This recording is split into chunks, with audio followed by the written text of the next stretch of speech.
ఆ పరమాత్ముడు ఈ కలియుగంలో చాలా విశేషంగా నామ యొక్క శక్తి ద్వారా, అనగా భగవంతుడి యొక్క నామము ద్వారానే ప్రకటితమవుతారు. దైవం మానుష రూపేణ, ఈ కలియుగంలో భగవంతుడు మనిషి రూపంలో వచ్చి అనేకమైన కార్యాలు చేస్తారు. అటువంటి పరమాత్ముడు మనకి విశేషంగా అనుగ్రహిస్తూ ఉన్నారు. ఆ అనుగ్రహంలో భాగంగానే కలియుగానికి ప్రారంభంలో 4000 సంవత్సరాలకి పూర్వమున నగరేశ్వరపురంలో కుసుమశ్రేష్ఠి కుసుమాంబ దంపతులిద్దరికీ సంతానం లేకపోతే పుత్రకామేష్టి యాగము చేయటం మూలాన వారికి 2 కవల పిల్లలు పుట్టారు. వాసవి విరూపాక్షులని నామకరణం చేశారు. ఒక మగపిల్లవాడు, ఒక ఆడపిల్ల. వారిద్దరిలో ఉన్న ఈ శ్రీ శిశువు ఎవరైతే ఉన్నారో ఆవిడే శ్రీమద్ వాసవి కన్యకా పరమేశ్వరి దేవి.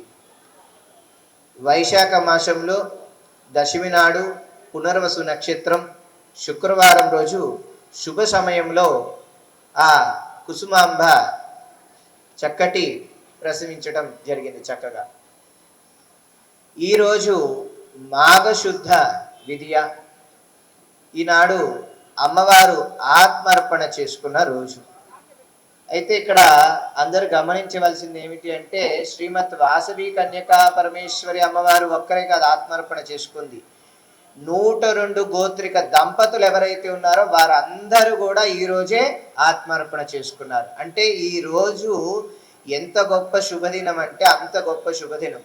మీ పూర్వీకులందరూ కూడా ఈరోజు ఈ శరీరాన్ని, ఈ ఆరోగ్యాన్ని, ఈ వైభవాన్ని, ఈ ఆనందాన్ని, ఈ కీర్తిని, ఈ ఐశ్వర్యాన్ని, ఈ భోగ భాగ్యాన్ని ప్రసాదింపజేశారు. అంటే ఆ 102 దంపతుల త్యాగమే ప్రధానమైనది. ఆ త్యాగము వలనే ఈ భోగ భాగ్యాలన్నీ కూడా లభ్యమైనది. అటువంటి 102 గోత్రికుల యొక్క వంశములో మీరు అందరూ జన్మించారు అంటే మీ జన్మ ఎంత గొప్పదో అన్నది ప్రతి ఒక్కరూ ఆలోచించుకోవాల్సిన విషయం అన్నమాట. అంత గొప్ప యొక్క వంశంలో పుట్టిన వారు ఎంతో గొప్ప స్థితిలో ఉన్నారు అంటే వారందరికీ ఆ పూర్వీకుల యొక్క త్యాగాన్ని గుర్తు చేసుకుంటూ ఉండాలి నిరంతరం. ఆ ఎప్పుడైతే ఆ త్యాగాన్ని గుర్తు చేసుకుంటారో అప్పుడు వారికి చక్కటి యోగం లభిస్తుంది. ఆ త్యాగమే మనము ధర్మాచరణ చెయ్యటము. ధర్మాచరణ ఎంతమంది చేస్తున్నారు అంటే ఈరోజు కాలంలో ఆలోచించాల్సి విషయం. కామ్యార్థం కొరకు మాత్రమే పరమాత్ముడు దగ్గరికి వెళ్ళి కోరుకుంటున్నారు, అంతే, కామ్యార్థం కొరకే, అవునా? కానీ ఏం చేస్తున్నారు? ఇల్లు, వాకిలి, వివాహం, సంతానం వగైరా వగైరా, ఉద్యోగాలు, ఆరోగ్యము, వాటి గురించే వెళ్తున్నారు. కానీ పరమాత్ముడి యొక్క రూప, గుణ, నామ తత్వాల గురించి తెలుసుకోగలుగుతున్నారా? తెలుసుకోలేకపోతున్నారు. అటువంటి భాగ్యము మనకి పరమాత్ముడు నామ రూపంలో, కీర్తన రూపంలో ఇచ్చారనమాట. ఇందాక చెప్తూ టీచర్ గారు ఒక మాట చెప్పారు, కర్పూరము, ఉప్పు 2 ఒకేలాగా ఉంటాయి. ఆ రెండిటిని పోల్చి చెప్పాలంటే 2 కావాల్సిందే. ఉప్పు కావాలి, కర్పూరం కావాలి. ఒకటి రుచిని పెంచుతుంది, ఒకటి సువాసనని ఇస్తుంది, వాసనని గ్రహిస్తుంది. ఒకటేమో గ్రహింపు, ఒకటి నాసికం ద్వారా తెలుస్తుంది, ఇంకొకటి నాలిక రుచి ద్వారా తెలుస్తుంది. అంటే ఒకటి వాయువు ద్వారా ఆ యొక్క పదార్థ గుణాన్ని తెలుసుకుంటున్నాం, ఒకటి జలము ద్వారా ఆ పదార్థ గుణాన్ని తెలుసుకుంటున్నాము. అంటే ఇక్కడ ఉప్పు తక్కువ కాదు, కర్పూరము తక్కువ కాదు. ఈ పద్యం అందరికి తెలిసిందే, అవునా? అందరికి చిన్నప్పటి నుంచి ఈ పద్యం కనీసం కొన్ని వేల సార్లు చదువుంటారు. అందుకని అన్ని గుర్తుండకపోయినా ఇది మడు గుర్తుంటుంది. నొక్క పోలిక నుండు అన్నారు. అంటే ఏంటి? 2 ఒకేలాగా ఉంటాయి, రుచులు జాడ వేరయ్యా, రుచులు జాడ వేర. అంటే 2 ఒకేలాగా కనిపిస్తాయి కానీ దేని రుచి దానిదే. అట్లాగే మనకి అన్ని మంచిగా కనిపిస్తూ ఉంటుంది కానీ అది మంచో చెడో తెలియలేని స్థితిలో ఉంటారు. ఎప్పుడైతే ధర్మ మార్గంలో ప్రయాణం చేస్తూ ఉంటారో అప్పుడు వారికి అది తెలుస్తుంది. సద్బుద్ధి, సద్భావన, సత్ప్రవర్తన ఎప్పుడైతే కలుగుతుందో అప్పుడు మాత్రమే అవన్నీ తెలుస్తాయి. ఈరోజు శ్రీమద్ వాసవి కన్యకా పరమేశ్వరి అమ్మవారి ఈ 102 దంపతులు త్యాగం ఏదైతే ఉందో దాన్ని గ్రహించిన వాళ్ళు ఎంతమంది ఉన్నారంటే చాలా తక్కువ ఉన్నారు ఈ రోజుల్లో చెప్పాలంటే. కానీ ఈ సంవత్సరం ఎంత గొప్ప శుభదినం అంటే ప్రభుత్వం ఈ రోజు నుంచి ప్రతి ఒక్క అధికారికంగా ఉన్న ఆఫీసులు ఏవైతే ఉన్నాయో కార్యాలయాలన్నింటిలో కూడా వాసవి మాత విశ్వమాత అని ప్రకటించారు. వాసవి మాత విశ్వమాత. చాలా మంది తెలియక వాసవి మాత అంటే కోమట్లకే అమ్మవారు, ఆ గుడి కోమట్లదే వైశ్యులదే అని చెప్తూ ఉంటారనమాట. కాదండి, వాసవి మాత అందరికి అమ్మవారు, ఆవిడ విశ్వమాత. మీ అందరు ఆ అపోహలో ఉన్నారని అమ్మవారికి నేను చెప్పి చెప్పి చెప్పి చివరికి అధికారికంగా వాళ్ళు ఏం చేశారంటే ఈవిడ విశ్వమాత అని తెలియపరిచేశారండి వాళ్ళు. కృష్ణుడు యాదవులు ఇంట పుట్టారు, యాదవులే పూజించారా? రాముడు శత్రువులు ఇంట పుట్టారు, శత్రువులే పూజించారా? అందరూ పూజించారు. అందరూ అమ్మవారిని ఆరాధన చేయొచ్చు, అందరూ దర్శించవచ్చు. అమ్మ యొక్క అనుగ్రహానికి అందరూ ఆ కృపకు పాత్రలు అవ్వాల్సిందే, దాంట్లో ఎటువంటి ఆలోచన లేదు. అమ్మవారు అక్కడికి వస్తే వీడు వైశ్యుడా, వీడు బ్రాహ్మణుడా, క్షత్రియుడా, శూద్రుడా, నానా జాత అని ఎక్కడ చూడరు. అమ్మ యొక్క భావానికి అన్నీ ఒకటే. అమ్మ యొక్క భావానికి అన్నీ ఒకటే. ఆ బ్రహ్మ జనని, ఆ తల్లి అన్ని బ్రహ్మకే జన్మనిచ్చింది, క్రిమికీటకాలకి జన్మనిచ్చింది, సమస్తానికి జన్మనిచ్చింది, సకల లోకాలకి అన్నిటికీ మూల కారణి ఆదిశక్తి. అటువంటి అమ్మ పరదేవతగా పరాశక్తిగా ఉంది. ఈవిడ బాల వయసులో ఉండి అనేకమైన లీలలు చూపిస్తున్న తల్లి ఎంత విశేషంగా పరదేవతగా దర్శనమిచ్చారంటే ఆమెడికి 5వ ఏట దాటినాక అనేకమైన లీలలు చూపించారు. అలాగే పురిటిలో ఉయ్యాల్లో ఉన్నప్పుడే నోరు తెరిచి భువన భాండాలని కృష్ణ పరమాత్ముడు ఎలా అయితే తల్లికి చూపించారో ఈ కుసుమాంబకు కూడా వాసవాంబ చూపించారు. అలాగే నవరాత్రి సమయంలో నవవిధ రూపాలతో అమ్మ దర్శనమిచ్చారు. ఇందాక నవరాత్రి కీర్తన చేశారు. అలాగే అమ్మ ఇంకో రూపం ఏమిటి అంటే చాలా చక్కటి రూపము, విశేషమైన రూపము, చైతన్య రూపము. అమ్మవారిది ఏంటిది? చైతన్య రూపం అన్నమాట. ఆ చైతన్య శక్తి ఎవరు అంటే వాసవాంబ. అలాగే ఈ తల్లి యొక్క రూపగుణ నామ తత్వం ఎంత శక్తివంతమైనదంటే అంత అద్భుతమైన శక్తివంతమైనది. అందుకనే అధికారికంగా కూడా ఈవిడ త్యాగము 102 దంపతుల త్యాగాన్ని గుర్తించారు. ఈ యొక్క విష్ణువర్ధనుడు వచ్చి వివాహము అడగటము, వారందరూ ఒప్పుకోకపోవటము, వారి ఆత్మత్యాగం సిద్ధమంటాం. రక్తపాతము జరగకూడదు. అమ్మవారి యొక్క అంశం ఏమిటి? రక్తపాతము జరగకూడదు. ఈ కార్యక్రమంలో కొన్ని వేరే వేరే కార్యక్రమాలు కూడా పెట్టాలి, చేయాలని చెప్పి అనుకున్నప్పుడు శ్రీమాన్ కొనిజేటి గోపీకృష్ణ గారు అన్నారు, మనం చేసేది శాంతియుతమైన కార్యక్రమం కాబట్టి కొన్ని కార్యక్రమాలు మంచిగానే జరుగుతాయి స్వామి, మన హింసతో కూడిన కార్యక్రమాలు చేయకూడదు, కొన్ని కొద్దిగా ఆలోచించి నిర్ణయించాలి, ఇబ్బందులు పెట్టకూడదు ఎవరికి, మనం మంచిగానే ఉంటాం, ఎవరేం చేస్తారో తెలియదు కాబట్టి దాన్ని జాగ్రత్తగా ఉండటం మంచిదండి అని వారు ఒక మాట అన్నారు. సరే, కార్యక్రమాన్ని రూపాన్ని చూశారు కానీ దాల్చడం ఇంకా చేయలేదు కాబట్టి సరే మంచిది చెప్పినప్పుడు ఒక్కొక్కరు ద్వారా ఒక్కొక్క విషయాన్ని భగవంతుడు మనకు తెలియపరుస్తుంటారు, అది కూడా మంచిదే నాయన అని దాన్ని కొద్దిగా ఆగితే ఉత్తమం అని చెప్పని మేము కూడా అలానే అనుకున్నాము. ఎందుకంటే అమ్మవారి యొక్క విశేషమైన భావన ఏమిటంటే శాంతియుతము, శాంతిగా ఉండాలి, ప్రేమగా ఉండాలి, కరుణగా ఉండాలి. అందుకని ఆ రోజు అమ్మవారు అదే చేశారు. ఆ తల్లి ఏం చేశారంటే నేను పరపురుషుణ్ణి వివాహమాడును, శరీరాన్ని త్యాగం చేస్తాను. బాగా గ్రహించండి, ఒక్క వాసవి మాత శరీరాన్ని త్యాగం చేస్తా అంటే 102 దంపతులు కూడా వచ్చి త్యాగం చేశారండి. అది వాసవి మాత యొక్క గొప్పతనం. ఈరోజు రాష్ట్ర మంత్రి వర్యులైన ముఖ్యమంత్రి వర్యులైన శ్రీమాన్ నారా చంద్రబాబు నాయుడు గారు పెనుగొండ క్షేత్రానికి వచ్చినప్పుడు మా ఆశీర్వచనం తీసుకున్నాక వారు ఇదే మాట చెప్పారు, ఈ 102 ఆర్యవైశ్య దంపతులు ఎంత గొప్పవారో, ఆ తల్లి యొక్క కీర్తి ఎంత గొప్పదో, ఆ తల్లి యొక్క శక్తి ఎంత గొప్పదో, వైశ్యుల యొక్క ధర్మం ఎంత గొప్పదో అని వారే స్వయంగా చెప్పారు. వారు నగరేశ్వర ఆలయానికి వెళ్ళిన ప్రవచనం ఏం చెప్పలే, విషయం ఏం చెప్పలా, కానీ ఇక్కడ మన పీఠానికి రాగానే ఆయన మైక్ తీసుకొని అనేకమైన విషయాలు ప్రారంభంతోనే ప్రజ్ఞానంద సరస్వతి స్వామి వారి నామాన్ని స్మరణ చేసి ఆయన కార్యక్రమం ప్రారంభం చేశారు. ఆయన అలా ప్రారంభం చేసి ఆయన చెప్పారు, ప్రపంచంలో ఎక్కడ లేకుండా ఉందే వాసవి మాత అంటే అన్ని చోట్ల ఉన్నారు, కానీ ప్రపంచం మొత్తంలో కీర్తి ఎక్కడ అంటే పెనుగొండ క్షేత్రానికే ఉంది. 90 అడుగుల పంచలోహమూర్తి పెనుగొండలో ఉండటం చాలా గొప్ప విషయం. దేశాల నుండి అనేకమైన ప్రాంతాల నుండి క్షేత్రానికి వచ్చి అమ్మని సందర్శించి అనుగ్రహాన్ని పొందుతున్నారంటే గొప్పది. కాశీ అందరు వెళ్తాం ఎంత ముఖ్యమో ఈ పెనుగొండ క్షేత్రం కూడా వైశ్యులు రావటం ముఖ్యమని స్వయంగా ఆయనే చెప్పారు. చూడండి, అమ్మవారి గురించి, చరిత్ర గురించి, అమ్మవారి యొక్క ఆత్మర్పణ త్యాగం గురించి ఆయన ఎంత గ్రహించి చెప్పారో చూడండి.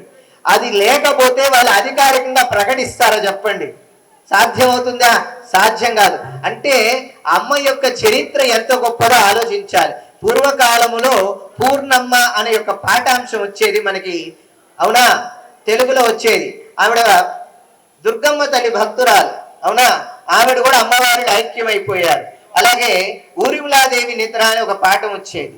ఇలా ఒక్కొక్కటి చూస్తే కృష్ణలీలల గురించి, అలాగే హిందీలో మీరాబాయ్, సక్కుబాయ్, అలాగే తులసీదాసు, కబీర్ దాసు, సూర్యదాస్ గురించి ప్రాథమిక మాధ్యమిక రాష్ట్రాల్లో కూడా వాళ్ళ కథలు కూడా వస్తూ ఉంటాయి. అంటే ఈ యొక్క పురాణ గాథల్లో ఉన్న విషయాలన్నిటిని పాఠాంశాల్లో ఎందుకు తీసుకొచ్చారంటే భావితరాల వారు దారి మళ్ళకుండా సన్మార్గంలో నడుస్తారు, ప్రయాణం చేస్తారు, సద్బుద్ధితో ఉంటారు, వివేకవంతంగా ఉంటారని. ఇటీవల కాలంలో అనేకమైన విషయాల్ని పాఠాంశాల్లో తెచ్చినా కూడా చదివి రాసేస్తున్నారు తప్పితే గ్రహించట్లేదు అనమాట. అందుకనే మేమేం చెప్పామంటే శ్రీమద్ వాసవి కన్యకాదేవి యొక్క చరితామృతం కూడా పాఠాంశాల్లో తీసుకురావాలి అని చెప్పని మా సంకల్పం అనమాట. అంటే భావితరాల వాళ్ళకి తెలియాలి. ఈ పాఠాంశాల్లో వచ్చే లోపల మీరందరూ ఏం చేస్తారంటే అమ్మవారి యొక్క చరితామృతాన్ని మీ పిల్లలకి మీరు తెలియపరచడమే మీ ధర్మము. అలాగే అమ్మవారి యొక్క చిత్రపటాన్ని ప్రతి గృహాల్లో ఉంచుకోవాలి. అలాగే మూర్తిని ఉంచాలి. మీ వ్యాపార సంస్థల్లో ఉంచి ఆరాధన చేస్తే అందరికి విశేషమైన అనుగ్రహం లభిస్తుంది. ఆ యొక్క అంశంలో భాగంగానే ఈ కార్యక్రమాన్ని అందరిళ్ళకి వెళ్ళి పిలుస్తూ అమ్మవారి చిత్రపటాలను కూడా ఇవ్వటం జరిగింది. అదొక సేవా కైంకర్యం. ఇలా సేవ చేస్తుంటే అమ్మవారి యొక్క అనుగ్రహం ఉంటుంది. ఈ అమ్మ అపారమైన కృపని చూపిస్తారు. ఎక్కడైతే సద్గుణత, శాంతియత ఉంటుందో అక్కడ అమ్మవారు పరిపూర్ణంగా తిష్ట వేసుకుని కూర్చుంటారు. దాంట్లో ఎటువంటి ఆలోచన లేదు. అటువంటి పరదేవతని మనం ఎంత శ్రద్ధాభక్తులతో వేడుకుంటామో అంతే అనుగ్రహిస్తారనమాట. ఉదాహరణకి ₹1 తీసుకొచ్చి ఒక వస్తువు కొంటే ఎంత వస్తుందో ఆ రూపాయికి తగ్గ వస్తువే వస్తుంది. అదే ₹10 వస్తువు రూపాయి ఇచ్చి కొంటే వస్తుందా? రాదు. ₹10 ఇచ్చి కొంటేనే వస్తుంది. ₹20 ఇస్తే ₹10 తిరిగి ఇస్తారు, ₹10 వాళ్ళు తీసుకుంటారు. అమ్మవారి దగ్గర కూడా మనం చేసే సేవ అయితే ఉందో ఆ సేవ కూడా అలానే చెయ్యాలి. ఎంత పరిపూర్ణంగా చేస్తే అమ్మవారు అంత పరిపూర్ణమైన ఫలాన్ని మనకి ప్రసాదింపజేస్తారు. అటువంటి పరదేవత ఎంతో విశేషంగా అనుగ్రహించారు అంటే అంత విశేషంగా అనుగ్రహించారు. ఈరోజు మేము శ్రీమద్ వాసవి కన్యకాదేవి యొక్క పురాణం అనేకమైన ప్రాంతాల్లో చెప్తూ వచ్చాము. ఆ అమ్మ యొక్క సేవ నేను చాలా తక్కువే చేస్తున్నాను చెప్పాలి అంటే. ఎందుకంటే నాకు వేదాంతం ఉంది కాబట్టి, ఉపనిషత్తులు ఉన్నాయి కాబట్టి దాన్ని అనుసరించి బ్రహ్మజ్ఞానాన్ని బోధ చెప్తూ ఉండటం వలన, నేను కర్మకాండలు కూడా చేయించడం వలన ఈ జ్ఞానకాండతో పాటు అమ్మవారి పురాణ గాథని చాలా తక్కువగా చెప్తున్నాను. ఇప్పుడు ఇటీవల కాలంలో అనేకమైన రాష్ట్రాల్లో వెళ్ళి చెప్తూ ఉన్నాను. నేను చాలా తక్కువ సమయంలోనే అమ్మవారి గురించి చెప్తూ ఉంటేనే అమ్మవారు నన్ను తీసుకెళ్లి పెనుగొండలో కూర్చోబెట్టడానికి పర్మిషన్ ఇచ్చారు. అర్థం చేసుకోండి. అంటే తక్కువగా అమ్మవారి గురించి చెప్తేనే అమ్మవారు అగ్రస్థానాన్ని ఇచ్చారు. అవునా? మీరు ఇంకా నాకన్నా తక్కువ చెప్పినా మీకు కూడా అమ్మవారు అలాంటి అగ్రస్థానాన్ని ప్రసాదిస్తారనమాట. మీ యొక్క కార్యక్రమాల్లో మీకు మంచి ఉన్నతమైన స్థానాన్ని అమ్మవారు ప్రసాదిస్తారు. ఏమండి, నేను ఇంట్లో గెరిటి తిప్పుకునేదాన్ని నాకెందుకండి అంటే, నీకు ఇంట్లో కూడా ఉత్తమైన స్థానం కావాలి అని మనసులో ఉంటుందమ్మా అని మీ అమ్మగారు చెప్తూ ఉంటారనమాట. కోడలుగా, తల్లిగా, భార్యగా, ఇంటి యజమానురాలుగా ఉండాలి. అవునా? దాంట్లో కొంతమందికి స్వేచ్ఛ స్వాతంత్రం ఉండదు. ఆ స్వేచ్ఛ స్వాతంత్రాన్ని కూడా వాసవి మాత మీ గృహిణులందరికీ కల్పిస్తారనమాట. దాంట్లో ఎటువంటి ఆలోచనే లేదు. సువాసిని అర్చన ప్రీత శోభన శుద్ధ మానస. ఎక్కడైతే మనసు మంగళకరంగా ఉంటుందో అక్కడ అమ్మవారు శుద్ధంగా ఉంటారంట. అటువంటి పరదేవత విశేషంగా మనల్ని అనుగ్రహిస్తున్నారు. నేను ఎందుకంటే లఘువుగా చెప్తున్నాను, క్లుప్తంగా చేయాలని. ఎందుకంటే మళ్ళీ నగర సంకీర్తన ఉంది కాబట్టి దయచేసి ఇక్కడ ఉన్న ప్రతి ఒక్క భక్తాదులు ఈ నగర సంకీర్తనలో పాల్గొనండి. మీరు పాల్గొనటం మూలాన అమ్మ యొక్క అనుగ్రహం విశేషంగా లభిస్తుంది. అలాగే చాలా ప్రాంతాల నుంచి మన తిరుమల తిరుపతి దేవస్థానం దాసాయిచ్ ప్రాజెక్టు సంబంధించిన హరే శ్రీనివాస భజన బృందాలు కూడా ఇచ్చేశారనమాట. వారు మరలా వారి స్వస్థానానికి వెళ్ళాలి కాబట్టి మనం ప్రారంభం చేస్తే అది ఉత్తమం. మన పిలుపు మేరు కొరకు బాలస్వామి హలో అంటే వాళ్ళు బోలో అని పరిగెత్తుకొచ్చేస్తారండి. దానికి మూల కారకులు ఎవరు? శ్రీమాన్ గెట్టిపాటి వాసు గారు, వారే ప్రధానం. తిరుమల తిరుపతి దేవస్థానం దాసాయిచ్ ప్రాజెక్ట్ గుంటూరు కృష్ణా జిల్లా అధ్యక్షులు వారు. అలాగే వారు ఈరోజు హంపీలో కార్యక్రమంలో ఉన్నారు. కానీ మన పిలుపు మేర కొరకు బృందాన్ని మన సాంబశివరావు గారి ద్వారా తీసుకొచ్చారు. బోలో అంటారు చెప్పాను కదా, బోలా శంకరుడు కదా మన సాంబశివరావు గారు, అందరినీ తీసుకొచ్చారండి. నిజంగా వారి యొక్క శ్రద్ధ భక్తి ఎంత గొప్పదంటే అంత గొప్పది.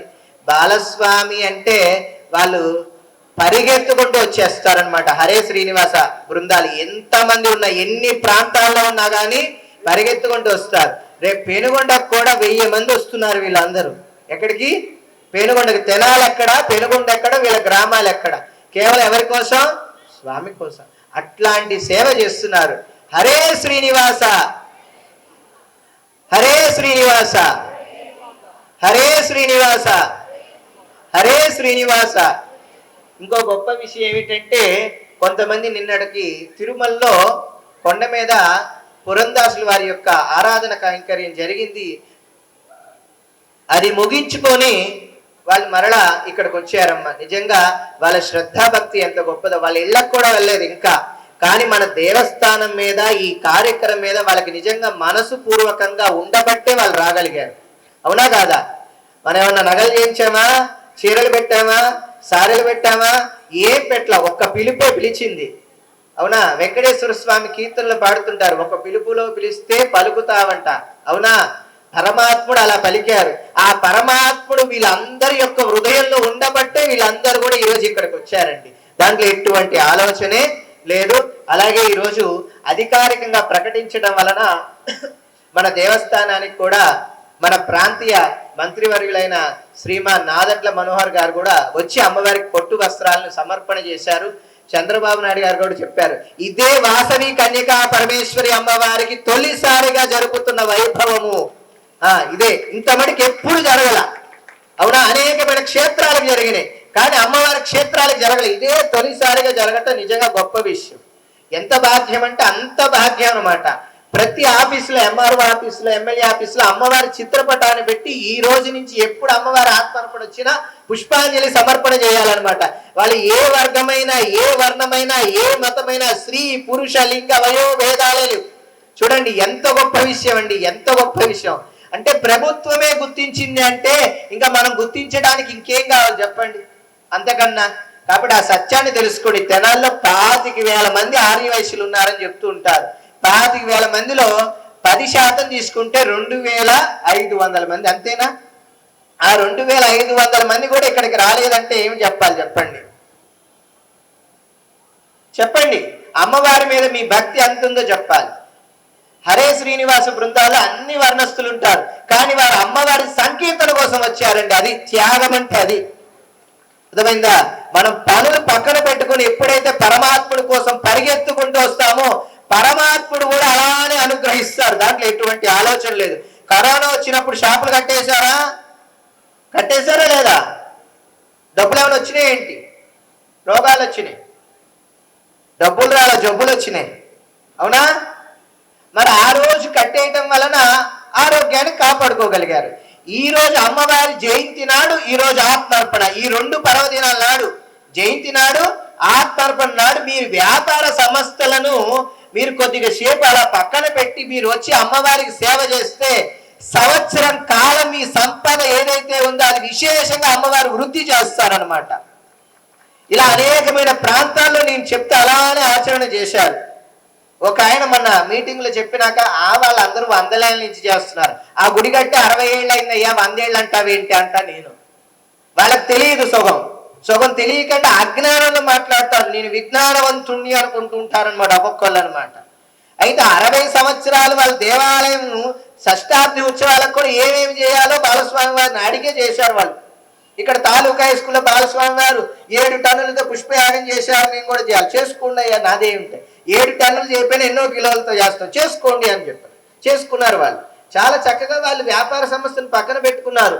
జైన్లు ఉన్నారు మార్వాడీలు, వాళ్ళు కూడా వాళ్ళ పర్వదినాలు వస్తే షాప్ కట్టేస్తారా లేదా, ఒక టోకెన్ పెట్టేస్తారు. అవునా? ఇక్కడ కరపత్రాల్లో కూడా ముద్రణ చేశాం మనం. మరి ఎంతమంది వచ్చారు అని చూస్తే ఆలోచించాలి. మనం ఎప్పుడైతే ఐక్యమత్యంగా ఉంటామో సమాజం కూడా మనల్ని గౌరవిస్తుందండి. ఐక్యమత్యం మనలో లేదనుకోండి సమాజం కూడా గౌరవించదు. ఇక్కడ ఎవరి టీం అని సంబంధం లేదు, పార్టీ సంబంధం లేదు. మన అందరూ ఎవరి పార్టీ? అమ్మవారి పార్టీ. మన ఎవరి బంధువులా? అమ్మవారి బంధువు. మనం ఎవరి బిడ్డలా? అమ్మవారి బిడ్డలు. అవునా? మనందరం ఎవరికి? అమ్మవారికి దాసులము, అమ్మవారి యొక్క పాదాలకి దాసులం. అప్పుడు అమ్మవారి పాదాలకి దాసులైనప్పుడు మనం ఏం చేయాలి చెప్పండి? అమ్మవారి సేవ చేయాలి. అమ్మవారి సేవ చేస్తుంటే అమ్మవారు మనల్ని ఎప్పుడు కూడా సేవ్ చేస్తూనే ఉంటారు. చిన్నారులు చక్కగా అలంకారం చేసుకొని వచ్చారండి. ఎంత చక్కగా వారు బాలవాసువుల్లాగా చక్కగా అమ్మవారి యొక్క రూపాలతో చక్కగా వచ్చారు. వాసవి మాతకి నృత్యం అంటే చాలా ఇష్టం అండి. వాసవి మాతకి నృత్యం అంటే చాలా ఇష్టం. ఇందా టీచర్ గారు చెప్పారు, మెరిసిపోయే అమ్మ మాయమ్మ అని చెప్పని. అవునా? అట్లా అమ్మ మెరిసిపోయే అమ్మ మాయమ్మ అన్నట్టు అమ్మవారు లోపల మెరుస్తున్నారు, ఇక్కడ వీళ్ళందరూ కూడా మెరిసిపోతున్నారండి. నిజంగా ఎంత మెరిసిపోతున్నారంటే చెప్పలేనంత మెరిసిపోతున్నారండి. అంటే అమ్మ యొక్క రూపం, అమ్మ యొక్క గుణం, అమ్మ యొక్క తత్వం ఈ అన్ని రూపాల్లో అందరిలో ఉంటారన్నమాట. మీ అందరికి కూడా ఆ పరదేవత విశేషమైన అనుగ్రహాన్ని ప్రసాదింపజేస్తారు. అయ్యా నగరోత్సవానికి అన్ని సంసిద్ధం చేసుకుంటే ఉత్తమంగా ఉంటుందయ్యా. దయచేసి చెప్తున్నాను, నేను ఒక తాడును కూడా ఏర్పాటు చేయమని చెప్పాను. ఎందుకంటే అటు ఇటు తాళ్ళు పట్టుకుంటే వీళ్ళందరూ మధ్యలో ఉంటారు, చిన్నారులు కానీ పెద్దలు కానీ పక్కకి వెళ్ళకుండా ఉంటారు. కాబట్టి వాళ్ళకు కూడా సౌకర్యం ఉంటుంది. అలాగే అందరూ కూడా చక్కగా నగర సంకీర్తనలో పాల్గొనటం మూలాన మీకు మోకాలు నొప్పులు ఉంటే అవి కూడా తగ్గిపోతాయి. నేను చెప్తున్నా, ఎక్కువ నొప్పులుంటే రావాకండి, తక్కువ ఉంటే కనుక రండి. మళ్ళీ ఎక్కువ ఉండి తిరిగితే మళ్ళీ సమస్య అనమాట. అదే ఎప్పుడైతే మనం సేవ చేస్తామో పరమాత్ముడు కూడా మనల్ని అనుగ్రహిస్తూ ఉంటారనమాట. ఇది చేసేది ఎవరి కోసం అంటే భగవంతుడి కోసం. ఎవరి కోసం? భగవంతుడి కోసం చేస్తే భగవంతుడు ఏం చేస్తారు? మనకి ఏది కావాలో అది ఇస్తారనమాట. కాబట్టి ప్రతి ఒక్కరు కూడా శ్రద్ధాభక్తులతో చేయాలి. అలా చేస్తే పరమాత్ముడు కూడా విశేషంగా అనుగ్రహిస్తారు. కావున ఇక్కడ చేయు కార్యక్రమం ఏదైతే ఉందో ఇది అందరి కోసం చేసేది. ఎవరి కోసం? అందరి కోసం చేసేది, అందరు మేలు కోసం, అందరూ బాగు కోసం చేసేది.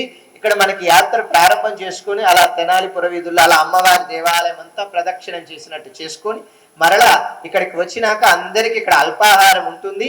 అల్పాహారం తీసుకొని అందరూ కూడా ప్రయాణం చేయొచ్చు. ముందుగా దేవస్థానం సభ్యులకు ఒకటే మనవి అనమాట, మీరు అల్పాహారం పెట్టేటప్పుడు ముందు మా హరే శ్రీనివాస బృందానికి పెట్టండి. ఎందుకంటే పొరుగురు వాళ్ళు వెళ్ళిపోవాలి కాబట్టి నేను మనవి చేస్తున్న, స్వామీజీ అలా చెప్పారని అనుకోవద్దమ్మా. ఎందుకంటే వాళ్ళు వేరే ఊర్లు వెళ్ళాలి కదా. నేను మైకు పెట్టినా తప్పులేదు కానీ వాళ్ళు గెరిటి పట్టాలి, తప్పదు. అవునా? గెరిటి పట్టకపోతే ఇంట్లో కష్టం అనమాట, వాళ్ళ పట్టు పడతారనమాట గెరిటి పట్టకపోతే. కాబట్టి వాళ్ళు ఇక్కడ మీరు గెరిటితో తొందరగా వడ్డిస్తే ఇంట్లో గెరిటితో పడకుండా ఉంటాయి. ఎందుకంటే వీళ్ళు వెళ్ళినాక వాళ్ళకు వడ్డించాలి కాబట్టి. కాబట్టి ప్రతి ఒక్కరు కూడా దయచేసి ఆ విషయాన్ని గ్రహించి వాళ్ళందరికీ యూనిఫామ్స్ ఉంటాయి అనమాట, అది చేయొచ్చు అనమాట. సరే అట్లాగే అది అవును. రండి రండి రండి.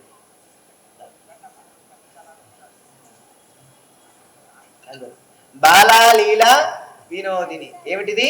బాలాలీల వినోదిని. అమ్మ బాలగా ఉంటారు, లీలలు చూపిస్తారు, ఆ లీలలు ఈ వినోదంగా ఉంటాయి.